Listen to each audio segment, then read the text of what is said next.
আজকের সকালটা অন্য দিনের তুলনায় বেশ সুন্দর ছিল।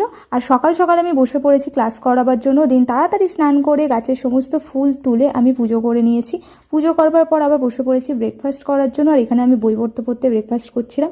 তারপর তো এখানে পুলু সমানে আমাকে কামড়ে যাচ্ছিল, আর আমি যেই ওকে কামড়ানোর ভয় দেখালাম অমনি দেখো ভয় পেয়ে পালিয়ে গেল। তারপর তো প্রতিদিনের মতো আমি লাঞ্চ কমপ্লিট করে বসে পড়েছিলাম শ্যুট করতে।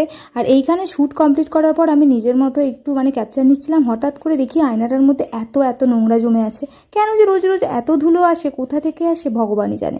তারপর তো আমি আবার পড়াতে বসে গিয়েছিলাম। আজ একটু তাড়াতাড়ি পড়িয়ে দিচ্ছিলাম, কারণ বিকালবেলা আমি একটু গড়িয়াহাট যাব বলে। আর এইখানে ওরা এত সুন্দর সুন্দর দেখো জুয়েলারি বানিয়ে এনেছে নিজের হাতে। ছোট বয়সে এইসব জিনিসগুলো করছে, এগুলো দেখেই আমার বেশ ভালো লাগে। আর তারপর তো হঠাৎ করেই কত ঝড় হয়ে গেল, মনে হলো যেন রুমেল চলেই এসেছে দুদিন আগে।